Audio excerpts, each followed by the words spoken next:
تاریخ عالم میں مغلوں کی اولین مشہور شخصیت جو تومنہ خان کی 5ویں پشت میں سے تھا چنگیز خان، جس نے چین کے مشرقی ساحلوں سے لے کر یورپ کے وسط تک ایک عظیم سلطنت قائم کی۔ یہ تاریخ عالم کی سب سے بڑی سلطنتوں میں سے ایک تھی، جو مغرب میں ہنگری، شمال میں روس، جنوب میں انڈونیشیا اور وسط کے بیشتر علاقوں مثلا افغانستان، ترکی، ازبکستان، کرغزستان، آرمینیا، روس، ایران، پاکستان، چین اور بیشتر مشرق کے وسطی پر مشتمل تھی۔ تاریخ عالم کی دوسری بڑی منگول سلطنت کی بنیاد تومنہ خان کی 9ویں پشت میں امیر تیمور گورگانی نے رکھی، جسے تیموری سلطنت بھی کہتے ہیں۔ تیسری مغل سلطنت کی بنیاد تومنہ خان کی 15ویں اور امیر تیمور گورگانی کی 6ٹھی پشت میں مرزا ظہیر الدین بابر نے ہندوستان میں ابراہیم لودھی کو پانی پت کے میدان میں شکست دے کر 1526 میں رکھی، جو کہ تقریباً 331 سال قائم رہی۔ اس کے بعد چند مخصوص تبدیلیاں بھی دیکھنے کو ملی۔ اسلامی شجرہ نسب کے مطابق حضرت نوح علیہ السلام کی اولاد حام، یام، یافس اور سام میں سے یافس کے بیٹے کا نام ترک تھا، ترک کے پوتے کا نام تتار جد امجد تتار قبائل اور تتار کے پوتے کا نام مغول جد امجد مغل قبائل تھا۔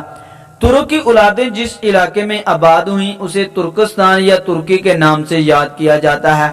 تاریخ کے مطابق تتار، مغول، مغل اور ترک خاندان جنہوں نے پوری دنیا پر حکومت کی بزرگ ترک کی اولادیں ہیں۔ اس زمانے میں ہر قبیلے کا سردار اپنا نام زندہ رکھنے کے لیے القابات اور گوتوں کا استعمال کرتا تھا، جس وجہ سے بہت سارے القابات ترک، مرزا، بیگ، مغل، مغول، منگول، چغتائی، خان، خاقان، برلاس، کیات وغیرہ کے ساتھ یہ نسلیں پوری دنیا میں پھیلتی چلی گئیں۔ اس لیے دنیا پر حاکمیت کرنے والے خاندانوں کی تاریخ پڑھنے یا یاد رکھنے سے پہلے ہمیں اس شجرہ نسب کو ذہن نشین کرنا ہوگا تاکہ مبالغہ آرائی نہ ہو سکے۔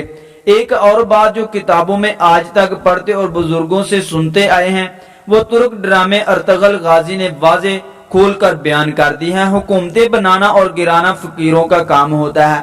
بابا جی کہتے ہیں بیٹا کیڑا 10 کتابیں کھا کر بھی نکتہ دان نہیں بن سکتا، اصل علم سینہ یا با سینہ ہوتا ہے جو کسی کامل ہستی کے ادب اور رہنمائی سے ہی حاصل ہوتا ہے۔ اس لیے تمہیں اصل حاکم تک پہنچنے کے لیے خاک نشین ہونا پڑے گا۔ میرے خیال میں حیران کن بات یہ بھی تھی کہ صرف ایک کائی قبیلے کی محنت اور قربانیاں دکھانے کے لیے ترکوں نے کئی صد گھنٹے کا ڈرامہ بنا ڈالا، جبکہ اس دور میں کئی ایسے جنگجو گزرے ہیں جن کی محنتیں اور کاوشیں شش کر دیتی ہیں۔ 3 بار ڈرامہ دیکھتے ہوئے ایک بات مسلسل ذہن میں گردش کرتی رہی کہ ساری عکس بندی ایک ہی قبیلے کے گرد کیوں؟ ڈرامے میں دکھایا گیا کہ ارطغرل غازی نے جب منگولوں کا خاتمہ کرنے کے لیے فیصلہ کن جنگ کا ارادہ کیا تو اس وقت تمام ترک قبائل خراج کی مدد میں اپنی دولت کا بہت بڑا حصہ حاکم ہونے کی وجہ سے منگولوں کو دیتے تھے۔ ارطغرل غازی نے منگولوں اور باستینی عیسائیوں کے ہتھیاروں اور زر کی تحصیل کے لیے قافلے لوٹے، بس فرق صرف اتنا تھا کہ منگول اور باستینی اپنے لیے لوٹتے تھے اور ارطغرل غازی اللہ کی راہ میں خرچ کرنے کے لیے لوٹتا تھا تاکہ جہاد کے ذریعے اسلامی روایات اور اقتدار کو زندہ رکھا جا سکے۔ غلامی سے نجات کے لیے ارطغرل غازی نے منگول سلطان برقی خان جو کہ مسلمان ہو چکا تھا اور مصر کے سلطان رکن الدین بیبرس کو جنگ کے لیے آمادہ کیا۔ طے پایا کہ ایک بڑی فوج تیار کی جائے جس میں تمام ترک قبائل بھی شامل ہوں۔ فوج تیار کرنے کے بعد اناطولیہ ایشیائی کوچک میں فیصلہ کن جنگ کا آغاز کیا گیا۔ اس جنگ میں منگولوں کو عبرت ناک شکست ہوئی اور شکست کے غم کی وجہ سے چند ماہ بعد ہی ہلاکو خان مر گیا۔ اس ڈرامے میں جہاں منگولوں کو بہت برا اور قہر والا دکھایا گیا وہاں یہ بھی بتایا گیا کہ منگول سلطان برقی خان نے کس طرح ارطغرل غازی کی مدد کی اور اسلام کے لیے ہر مشکل مول لی۔ تاریخ بتاتی ہے کہ اگر برقی خان ارطغرل غازی کی مالی اور فوجی مدد نہ کرتا تو بہت کم افرادی قوت ہونے کی وجہ سے جنگ جیتنا ناممکن ہو چکا تھا۔ ڈرامہ ارطغرل غازی دیکھنے کے بعد مسلسل ایک سوال سننے کو مل رہا ہے کہ منگول دراصل کون تھے اور کہاں سے آئے تھے۔ منگول قوم ایسے خانہ بدوش قبیلوں پر مشتمل تھی جو کہ گھوڑا سوار تھے اور مویشی پالنے کے علاوہ شکار اور تجارت کر کے اپنا گزر بسر کرتے تھے۔ اس زمانہ میں زیادہ تر قوموں میں صرف فوجی ہی جنگ بازی سیکھتے تھے، جبکہ منگولوں کا تقریباً ہر مرد جس کے پاس گھوڑا ہوتا تھا اور وہ ایک زور آور جنگجو اور ماہر تیر انداز ہوتا تھا۔ ہر قبیلے کا اپنا اپنا سردار تھا جسے خان کا لقب دیا جاتا تھا، اور قبائل ہر صورت میں اپنے سردار کے وفادار رہتے تھے۔ منگول قبیلے 20 سال تک ایک دوسرے سے لڑتے رہے۔ آخرکار تقریباً 27 منگول قبیلے تموجن نامی ایک خان 1162 سے لے کر 1227 کی سربراہی میں متحد ہو گئے۔ بعد میں ترکی مسلمان بھی اس اتحاد میں شامل ہوئے۔ ان ترکی قبیلوں کو تتار کہا جاتا تھا، اس لیے جب منگول اور تتار لشکروں نے یورپ کا رخ کیا تو وہاں انہیں مجموعی طور پر تتار یا تار کہا جانے لگا۔ سن 1206 میں منگولوں نے تموجن خان کو چنگیز خان کا لقب دیا۔ اس لقب کا مطلب طاقتور حکمران یا عالمگیر حکمران ہے۔ اس کے علاوہ اسے خقان یعنی کہ عظیم خان کا بھی لقب دیا گیا۔ دوستو آج کی ہماری ویڈیو یہاں تک ہی۔ ویڈیو اچھی لگی ہو تو پلیز لائک کر دیں، چینل کو سبسکرائب کر دیں اور بیل کے بٹن کو بھی دبا دیں تاکہ ہماری ہر نئی آنے والی ویڈیو کا نوٹیفیکیشن بر وقت آپ تک پہنچتا رہے۔ السلام علیکم ورحمۃ اللہ وبرکاتہ۔